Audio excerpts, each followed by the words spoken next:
This is Field Notes from the Proving, short reflections from inside the process of building a life that's earned, not perfected, earned. On December 21st, 2024, I finished the Annapolis Half Marathon, and I had so much fun. It was a great race. And after months of training, it felt really nice to just simply finish it. But what I remember most about that day wasn't the race itself. It was the thought I had afterwards, that there was only 10 days left in the year. The time between Christmas and New Year's always feels a little different. Things tend to slow down. People take time off. You spend so much time with family and catching up, making last minute year-end arrangements with your friends and family to do things and go out to eat. And if you're lucky, work gives you a little space to step away for a few days. At the time, I was fortunate enough to have the week off between Christmas and New Year's. So after Annapolis, I had time and I took it and I relaxed. I enjoyed the holidays and I spent time with family. Honestly, I needed it and I truly enjoyed it. As much as I enjoy working towards goals and pushing myself, I really do appreciate time where things are quiet, where there's almost nothing happening and there's a complete stillness, where you can just exist for a bit. And that week felt exactly like that. You got to realize too, during this time, it's winter in New Jersey and it always brings a certain feeling. The days are short, the sun sets early, it's cold, sometimes annoyingly cold. Daylight savings makes everything feel darker earlier than it should be. And our energy is just kind of down and out. You feel the coldness and you feel the seasons. You even honestly feel it in your mood a bit, not in like a weird drastic way, but subtly. And at that point, I had been training since August with running. I'd run 2 races at this point between Norfolk and Annapolis. And after finishing Annapolis, I decided I was just going to take this break from running until the new year. Just not a dramatic, large, swing and turn of events, just a pause. I wasn't burnt out. I wasn't injured. I was just tired. And I just wanted to just relax.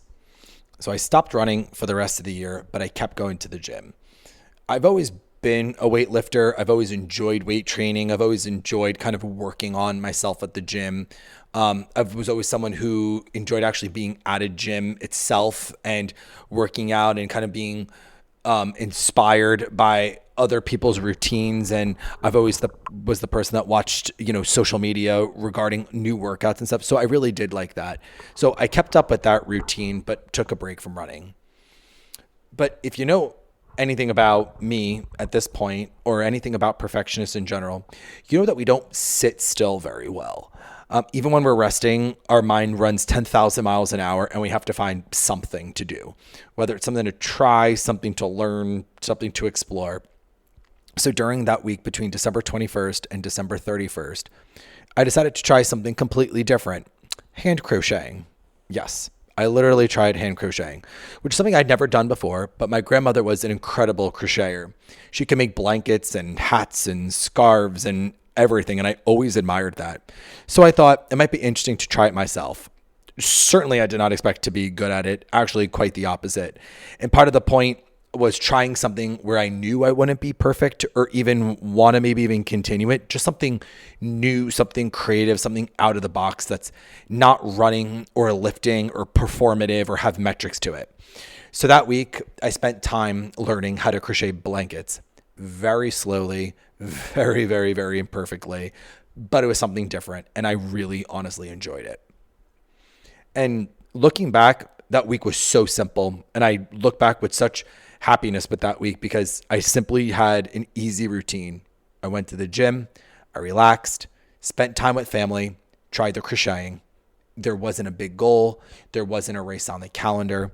There wasn't anything urgent happening. There was just a quiet period, one between effort and what came next.